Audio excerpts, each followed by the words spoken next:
O Laboratório de Estudos da Ásia ele foi criado em 2009, quando nós notamos a falta de cursos sobre Ásia no Departamento de História e na USP em geral, né? Nós temos mais cursos sobre África, por exemplo, que sobre a Ásia, que é um continente que na antiguidade teve um peso imenso, né? E hoje em dia também está na dianteira aí, né, dos desenvolvimentos globais.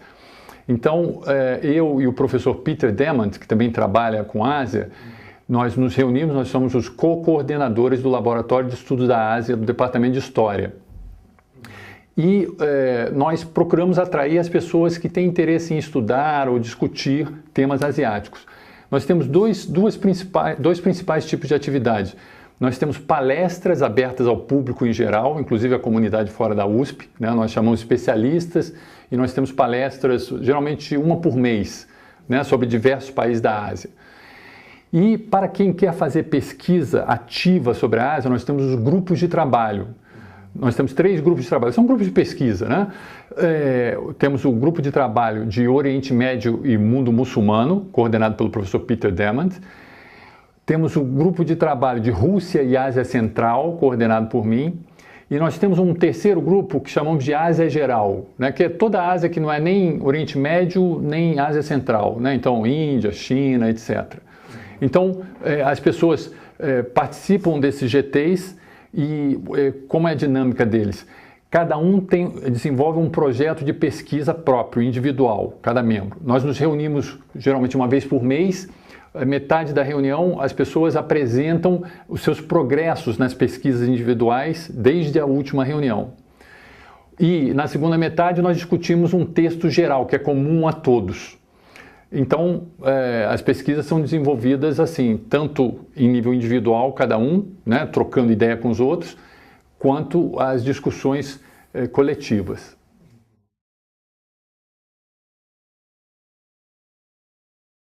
Nós temos por volta de 20 e poucos membros ativos, né, que participam dos GTs. Agora, nós temos dezenas de pessoas que vêm às palestras, né, então que gravitam em volta do LEA.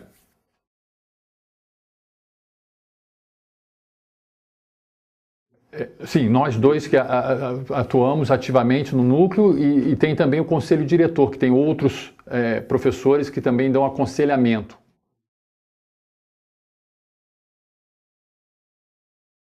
Nosso objetivo é também produzir textos, artigos e livros sobre a Ásia, né? Os membros, individualmente, né, alguns são mestrandos, doutorandos, professores, nós temos a nossa produção, nós produzimos artigos em diversas áreas.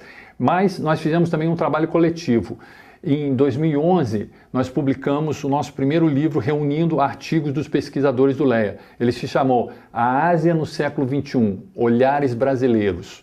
Então reuniu trabalhos, eu fiz uma introdução sobre o desenvolvimento comparativo da Ásia e do mundo em geral, historicamente. Houve o Aniel Lima, que escreveu sobre China, ele é um mestrando que se dedica à China. Houve a Miriam Oliveira, que escreveu um artigo sobre Índia, a questão das migrações na Índia.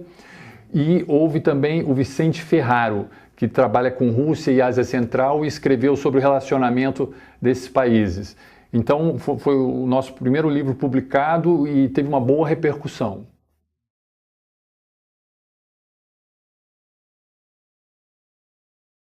Apesar de sermos do Departamento de História, né, e alguns têm uma visão tradicional de história, que a história só estuda fatos, acontecimentos mais antigos, né? Nós lá também tratamos de temas bem contemporâneos, né? Fazemos uma espécie de história do tempo presente. Existe uma corrente na história que se dedica a isso, o estudo dos fatos bastante recentes. Então nós fazemos bastante discussões sobre, inclusive, a conjuntura asiática e, inclusive, nós editamos anualmente um boletim chamado Observatório da Ásia, que analisa os acontecimentos nos últimos anos dos principais países da Ásia. Chama-se Observatório da Ásia e ele pode ser acessado na página do LEA, que é bem fácil de lembrar, é www.usp.br/LEA, L-E-A.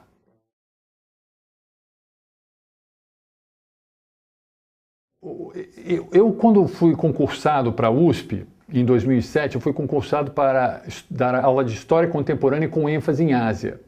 E logo que eu cheguei, eu notei que praticamente não havia curso sobre Ásia, né, no departamento de História. Houve no passado, mas muito esporadicamente.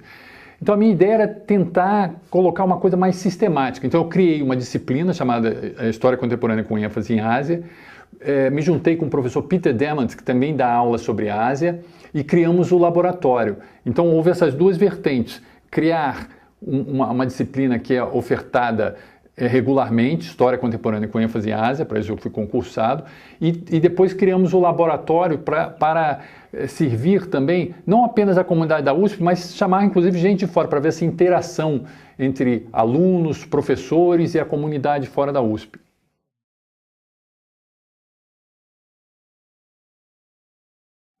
Muito poucos, praticamente não havia. Me disseram que havia no departamento um professor que trabalhava com a Ásia no sentido mais filosófico, das filosofias orientais, o professor Ricardo, mas praticamente não havia professores específicos de Ásia.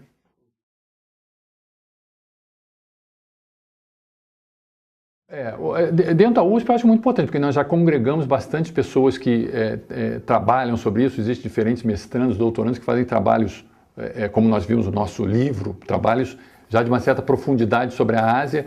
De vez em quando vem a mídia e também contacta, né, para saber sobre os acontecimentos, aconselhar um pouco o que está acontecendo lá. Mas também a participação no LEA não precisa ser necessariamente de alguém que esteja ligado à USP, né? Vem muita gente de fora, principalmente para as palestras. As palestras têm um bom público, muita gente de fora que tem interesse. E tem pessoas de fora também que estão participando dos grupos de trabalho. Então, isso é uma interação interessante, né? Tanto para as pessoas da USP com pessoas que vêm de fora com uma bagagem interessante, quanto pessoas de fora que às vezes não têm um ambiente acadêmico, institucional adequado para desenvolver as pesquisas sobre a Ásia como gostariam. Então, a gente tenta fazer essa interface.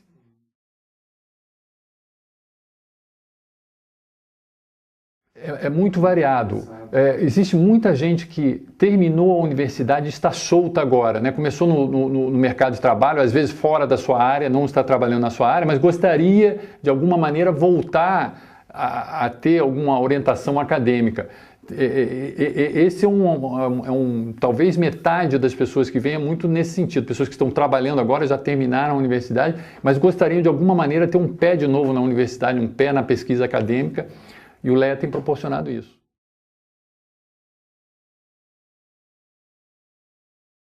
Tem a divulgação no site, nós mandamos também para outros meios eletrônicos, inclusive a FEFELESH, a comunicação aqui ajuda muito, né, porque a comunicação da FEFELESH espalha, né, pela comunidade da USP, mesmo fora. E também simplesmente cartazes, né? Cartazes na USP são muito eficientes, né? As pessoas ficam sabendo e há um interesse muito grande sobre a Ásia. Como a Ásia está muito forte no momento, né? China, questão da China, Índia, desenvolvimento, crescimento econômico, a China de repente podendo voltar a ser a primeira economia do mundo, existe um interesse muito grande sobre a Ásia. Então nós notamos que mal colocamos alguns cartazes dizendo que vem algum especialista falar sobre China, sobre Índia, e já desperta muito interesse. E mais a divulgação eletrônica.